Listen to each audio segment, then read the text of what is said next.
28 अगस्त 1996 की सुबह थी। समय था करीब 10:15। भारत के कोलकाता एयरपोर्ट से एक ट्विन इंजन छोटा यात्री विमान ATR-40 उड़ान भरने वाला था। इसमें कुल 42 यात्री और 4 क्रू सदस्य सवार थे। मौसम रिपोर्ट साफ आसमान की थी, लेकिन आसपास के इलाकों में हल्की फुल्की बरसात और बादलों का असर बताया गया था। यात्रियों में से कुछ अपने परिवार के साथ सफ़र कर रहे थे, कुछ बिजनेस ट्रिप पर थे। सबसे आगे की पंक्ति में बैठे एक बुजुर्ग आदमी अखबार पढ़ रहे थे, जबकि बगल में बैठा एक छोटा बच्चा खिड़की से झांकते हुए बार बार अपनी माँ से पूछ रहा था, माँ, हमारा प्लेन बादलों से ऊपर जाएगा ना?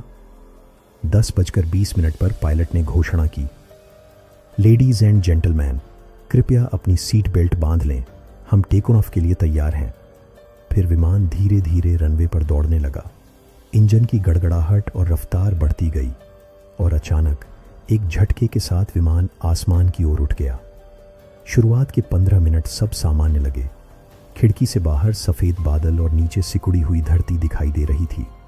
केबिन में चाय और कॉफ़ी सर्व की जा रही थी, लेकिन ठीक 10:37 पर सब कुछ बदल गया।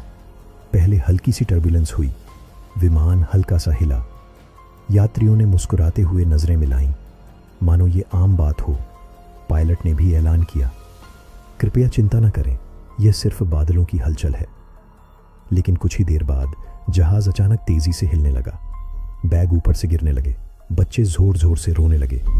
क्रू ने चिल्लाकर कहा, सीट बेल्ट बांध लीजिए, कृपया घबराएं नहीं।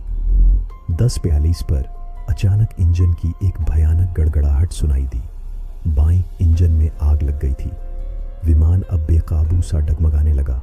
खिड़कियों से बाहर नीचे सिर्फ घना हरा जंगल दिखाई दे रहा था। अब केबिन के अंदर सन्नाटा और चीखें एक साथ गूंज रही थीं। कोई भगवान का नाम ले रहा था, कोई अपने बच्चों को कसकर पकड़ रहा था। पायलट लगातार कंट्रोल करने की कोशिश कर रहा था, लेकिन उसकी आवाज़ भी कांप रही थी। मेडे, मेडे, इंजन फेलियर, हम इमरजेंसी लैंडिंग की कोशिश कर रहे हैं।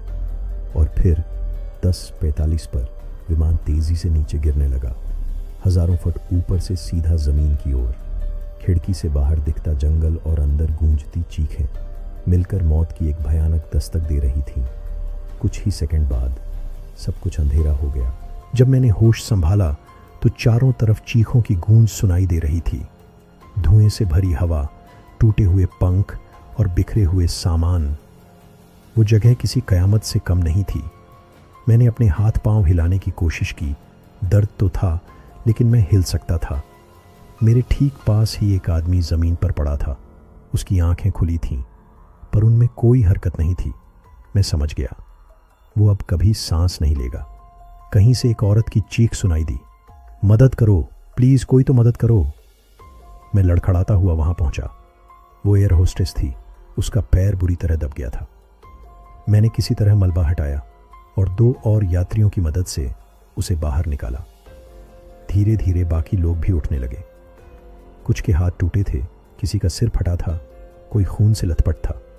लेकिन सबसे डरावनी बात यह थी कि दर्जनों लोग हमेशा के लिए खामोश हो चुके थे। सूरज धीरे धीरे डूब रहा था। जंगल की हरियाली अब काले साए में बदल रही थी। चारों तरफ अजीब अजीब आवाज़ें आने लगीं। झाड़ियों में कुछ खड़खड़ाहट, कहीं दूर से जानवर की दहाड़ और ऊपर पेड़ों में चिल्लाते परिंदे। हम बचे हुए लोग एक जगह इकट्ठा हुए। कोई रो रहा था, कोई दहशत में बैठा था और कोई भगवान का नाम जप रहा था। मेरे पास बैठा एक बुजुर्ग आदमी बार बार कह रहा था, ये जंगल हमें जिंदा नहीं छोड़ेगा, हम सब खत्म हो जाएंगे। रात पूरी तरह उतर चुकी थी। हमारे पास न आग थी न रोशनी, बस टूटी फूटी सीटें और कुछ बचे हुए बैग। हम सब एक दूसरे के करीब बैठ गए ताकि थोड़ा हौसला मिले। लेकिन उस अंधेरे में हर सेकंड ऐसा लग रहा था कि कहीं से कोई जानवर आकर हमला कर देगा। जंगल की नमी, मच्छरों का झुंड और डर का बोझ। वो रात शायद मेरी जिंदगी की सबसे लंबी रात थी। मैंने आसमान की ओर देखा। तारे साफ दिख रहे थे, लेकिन वो भी किसी मजाक की तरह लग रहे थे, जैसे वो ऊपर से हमारी बेबसी देख रहे हों और हम नीचे मौत और जिंदगी के बीच फंसे हों। सुबह की पहली किरण जब पेड़ों की दरारों से छन कर आई तो ऐसा लगा जैसे हम किसी और दुनिया में फंस गए हों। घना जंगल, चारों तरफ नमी, मिट्टी और पत्तों की गंध, और बीच में हम, घायल, डरे हुए और बेहद थके हुए। रात हमने किसी तरह गुजार ली थी, लेकिन अब एक नई समस्या सामने थी, भूख और प्यास। सामान की तलाश शुरू हुई। कुछ बैग टूटे पड़े मिले, जिनमें बस थोड़े से बिस्कुट, चिप्स और पानी की बोतलें थीं। इतने लोगों के लिए ये कुछ भी नहीं था। हमने फैसला किया कि खाना बांटकर खाएंगे। हर किसी को बस एक एक टुकड़ा बिस्कुट और कुछ घूंट पानी मिला। वो भी ऐसा लग रहा था जैसे किसी ने अमृत पिला दिया हो। लेकिन सवाल ये था कि ये ज़्यादा दिन कैसे चलेगा। जंगल बड़ा था, लेकिन भरोसेमंद खाने का जरिया ढूंढना आसान नहीं था। कुछ लोग फल तोड़ने निकले। हरी लाल बेर जैसे फल मिले, कुछ केले भी, लेकिन हमें नहीं पता था कौन सा फल जहरीला है, कौन सा सुरक्षित। एक लड़का जिसने जल्दी में कच्चे फल खा लिए, उसका पेट फूल गया और उसे उल्टियाँ होने लगी। उसकी हालत देखकर सब और डर गए। प्यास और भी बड़ी समस्या थी। नदी या झरना कहीं आसपास नहीं था। आखिरकार हमने पत्तों पर जमी हुई बारिश की बूंदें इकट्ठा करनी शुरू की। कुछ लोगों ने बारिश के पानी को अपने कपड़े निचोड़कर पिया। दिन ढलते ढलते हालात और ख़राब हो गए। भूख ने सबके चेहरे पीले कर दिए थे। बच्चे रो रहे थे और बड़े भी अब चुपचाप आंसू बहा रहे थे। एक बुजुर्ग आदमी ने धीमी आवाज़ में कहा, जंगल हमें मार देगा अगर हमने अक्ल से काम नहीं लिया। उस रात जब हम सब चुपचाप बैठे थे, पेट में चूहे दौड़ रहे थे, तभी जंगल से अजीब अजीब आवाज़ें आने लगीं। कहीं से पत्ते हिलते, कहीं झाड़ियों में कुछ भारी सा हिलता। हम सब डर से सिहर गए। भूख, प्यास, डर, थकान, सब एक साथ। उस रात नींद किसी की भी आंखों में नहीं आई। बस ये ख्याल आता रहा, क्या हम कल तक जिंदा रहेंगे? तीसरा दिन था। भूख और प्यास अब जान लेने लगी थी। सामान में रखा खाना लगभग खत्म हो चुका था। बारिश की बूंदों और थोड़े बहुत जंगली फलों पर ही सबकी जिंदगी टिकी थी। लेकिन इंसान कितने दिन बिना ठीक से खाए जिंदा रह सकता है? थकान अब हर चेहरे पर साफ दिखने लगी थी। कुछ लोग बार बार बेहोश होकर गिर पड़ते, और फिर वो पल आया जिसने हमें अंदर से तोड़ दिया। वो बुजुर्ग आदमी जो पहले दिन से कह रहा था, ये जंगल हमें जिंदा नहीं छोड़ेगा, सुबह से ही चुपचाप पड़ा था। उसकी सांसें भारी हो रही थीं। हम सब उसके पास बैठे रहे। उसे पानी पिलाने की कोशिश की, लेकिन उसके होंठ सूख चुके थे। उसने धीमी आवाज में कहा, अगर मैं चला गया तो घबराना मत, हिम्मत रखना, शायद तुम में से कुछ लोग बच जाओ। उसकी आंखों से आंसू बह निकले। किसी ने उसका हाथ पकड़ा, किसी ने भगवान का नाम लिया, और फिर उसकी सांस रुक गई। बस कुछ ही सेकंड में वो हमें छोड़कर चला गया। पूरा जंगल सन्नाटे में डूब गया। कोई चिल्लाया नहीं, कोई रोया नहीं, बस सबकी आंखों में खामोश आंसू बह रहे थे। हमने उसे वहीं मलबे के पास मिट्टी और पत्तों से ढक दिया। उसका चेहरा आखिरी बार देखा तो ऐसा लगा जैसे वो सो रहा हो, लेकिन उस रात किसी ने सोने की हिम्मत नहीं की। हर किसी के मन में यही सवाल था, अगला नंबर किसका होगा? भूख अब और तेज हो चुकी थी। बच्चे रो रो कर बेहाल थे। कुछ लोग तो टूटने लगे। हम ऐसे कब तक जिंदा रहेंगे? और वहीं से हमारी असली जंग शुरू हुई थी। जंग भूख से, जंग डर से, और जंग खुद इंसान होने के मायनों से। पहली मौत के बाद हम सबके दिल में डर और गहराता गया। हर किसी के चेहरे पर वही सवाल लिखा था, क्या मैं भी अगला हो सकता हूं? लेकिन इंसान की फितरत अजीब है। जहां मौत का डर होता है, वहीं कहीं न कहीं उम्मीद की किरण भी जगती रहती है। सुबह होते ही कुछ लोगों ने तय किया, अगर हम यहां बैठे रहेंगे तो मर जाएंगे। हमें जंगल से बाहर निकलने की कोशिश करनी होगी। 4 आदमी, जिनमें से 2 जवान लड़के थे, एक बुजुर्ग और एक लड़की, जंगल के भीतर निकल पड़े। उनके पास बस टूटी फूटी छड़ी और थोड़े से फल थे। उन्होंने कहा, अगर हमें कोई नदी मिल गई तो शायद गांव या रास्ता भी मिल जाएगा। बाकी लोग वहीं रुक गए। हम सब घबराए हुए थे, लेकिन अंदर ही अंदर प्रार्थना कर रहे थे कि वो लौटें और हमें रास्ता दिखाएं। दिन बीता, सूरज डूबने लगा, लेकिन वो चारों वापस नहीं आए। उस रात किसी ने ठीक से खाना नहीं खाया। बच्चे अपनी मां की गोद में सुबकते रहे। कुछ लोग बस जंगल की ओर देखते रहे, किसी के लौटने की उम्मीद कर रहे हों। अगली सुबह फिर वही हाल था। न भूख मिटाने को कुछ था, न प्यास बुझाने का इंतज़ाम। कुछ लोग टूटने लगे। एक औरत ने कहा, हम सब यहीं मर जाएंगे, कोई हमें ढूंढने नहीं आएगा। उसकी आवाज़ में इतना दर्द था कि सुनकर मेरा दिल कांप गया। कुछ लोग अब झगड़ने लगे थे। किसी ने कहा, खाना बराबर नहीं बंट रहा, तो कोई चिल्लाया, किसी ने ज़्यादा खा लिया है। वो जंगल अब हमें निगलने लगा था, न सिर्फ हमारे शरीर को बल्कि हमारे मन को भी। और सबसे डरावनी बात ये थी, शाम तक लौटकर वो चारों कभी नहीं आए। शायद वो कहीं खो गए थे, या शायद जंगल ने उन्हें निगल लिया था। उस रात जब हम एक दूसरे के पास बैठे तो किसी ने धीरे से कहा, शायद अब हमें वो करना पड़ेगा जो इंसान सोच भी नहीं सकता। सन्नाटा छा गया। किसी ने उस वाक्य पर जवाब नहीं दिया, लेकिन सबके दिल में डर साफ था। भूख इंसान को जानवर बना रही थी। भूख अब हमारी सबसे बड़ी दुश्मन बन चुकी थी। 5 दिन बीत चुके थे। जंगल के कुछ फल तोड़कर खाते थे, लेकिन कई बार उल्टियां हो जाती। किसी का पेट दर्द से मरोड़ खा जाता।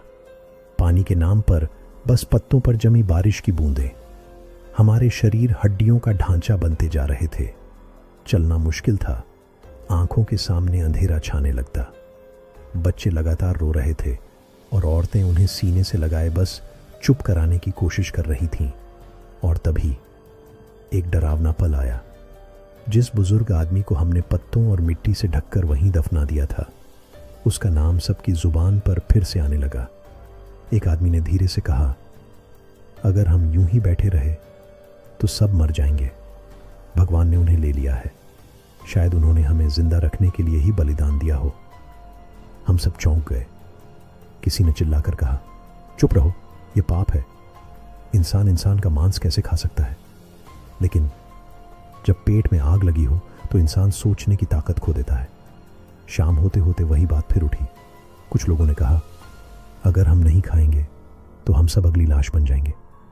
मुझे अब भी याद है, उस रात किसी ने पहली बार हिम्मत करके बुजुर्ग की लाश से एक टुकड़ा काटा। हम सब की आंखें वहीं जमी रह गईं। घृणा, डर और भूख तीनों ने हमें जकड़ लिया। कुछ लोग रोने लगे। किसी ने भगवान से माफी मांगी। और फिर धीरे धीरे कई लोग उस तरफ बढ़ गए जैसे भूख ने उनके भीतर के इंसान को निगल लिया हो। मैं कांपते हुए पीछे हट गया। दिल कह रहा था, यह गलत है, लेकिन पेट कह रहा था, अगर नहीं खाओगे तो कल तक तुम भी नहीं बचोगे। आखिरकार मैंने भी वो कदम उठाया जिसे याद करते हुए आज भी मेरी रूह कांप जाती है। उस रात हम इंसान नहीं थे, हम बस भूख से लड़ते हुए जानवर बन चुके थे। और जब मैंने पहला टुकड़ा निगला, मेरे अंदर किसी चीज की मौत हो गई थी, मेरे ज़मीर की। उस रात आसमान में तारे वैसे ही चमक रहे थे, लेकिन मुझे ऐसा लग रहा था जैसे वो सब हमें घूर रहे हों, जैसे वो हमारी गवाही लिख रहे हों। उस रात के बाद से सब कुछ बदल गया था। हमारे बीच अब कोई पहले जैसा नहीं था। वो मौत का मांस हमारे पेट में था, लेकिन हमारी रूह में गहरे जहर की तरह उतर चुका था। कुछ लोग जोर से रो पड़ते, कहते, हे भगवान, हमने क्या किया? तो कुछ चुपचाप खाते और आंखें बंद कर लेते, जैसे खुद से नजरें चुराना चाहते हों। लेकिन असली डर तब शुरू हुआ। भूख ने अब हमें एक दूसरे का दुश्मन बना दिया। पहले जो साथी थे अब शक की निगाह से देखने लगे। अगर कोई ज्यादा मजबूत दिखता तो लोग फुसफुसाने लगते, ये ज्यादा दिन तक बचेगा, इसकी बारी कब आएगी? हाँ, हम सब अब एक दूसरे को शिकार की तरह देखने लगे थे। मैंने अपनी आंखों से देखा 2 आदमी जो कभी भाई जैसे थे, एक रात पानी लाने गए और सिर्फ एक ही वापस आया। उसके कपड़े फटे थे, होठों पर खून लगा था। जब हमने पूछा, दूसरा कहाँ है, तो उसने बस इतना कहा, जंगल में जंगली जानवर ले गया। लेकिन हम सब जानते थे असली जानवर कौन था। धीरे धीरे कई लोग पागल होने लगे। कोई हंसते हंसते अचानक चिल्लाने लगता, कोई किसी पेड़ को गले लगाकर उससे बातें करने लगता, कोई चीखता, मुझे मेरी माँ चाहिए, फिर बेहोश होकर गिर पड़ता। हमारे बीच अब इंसानियत की आखिरी रोशनी बुझ रही थी। लोगों के चेहरे ढांचे बन चुके थे, खोपड़ी बाहर झांकने लगी थी, आंखें गड्ढों में धंस गई थीं। और सबसे डरावना पल वो था जब बच्चों की तरफ भी नजरें उठने लगीं। कुछ माँ ने अपने बच्चों को अपने सीने से कसकर चिपकाए रहती। रात में आंखें खुली रहती ताकि कोई उनके लाल को छू भी न पाए। माँ ने भूखी थी, लेकिन अपने बच्चों को मरने से बचाने के लिए वो खुद तड़पना मंजूर कर रही थी। मैं उस समय बस यही सोचता था, हम इंसान हैं या किसी प्राचीन जंगल की आदिम कौम बन चुके हैं। और फिर एक धोखा हुआ। हम में से एक आदमी, जो दिखने में सीधा साधा लगता था, रात को चुपचाप बच्चों के पास घुस आया। लेकिन इससे पहले कि वो अपना हाथ बढ़ाता, बच्चे की मां जाग गई। उसकी चीख से पूरा जंगल गूंज उठा। हम सब दौड़े और पहली बार हम सब ने मिलकर किसी इंसान को मार डाला। उसकी लाश वहीं रह गई। लेकिन अब सवाल यह था, क्या उसे भी खाया जाएगा? उस रात हमारा जंगल मौत और पागलपन का सबसे बड़ा मंजर बन गया था। उस रात के बाद हमारी टोली टूट चुकी थी। अब हम दो गुटों में बंट गए थे। एक वो जो बस जीना चाहता था, चाहे उसके लिए कुछ भी करना पड़े, और दूसरे वो जो किसी भी हाल में इंसानियत को बचाए रखना चाहता था। मैं दूसरे गुट में था, लेकिन भूख, दर्द और मौत ने हमारी आत्मा को भी खा लिया था। जंगल और भी खतरनाक हो चुका था। बरसात शुरू हो गई थी।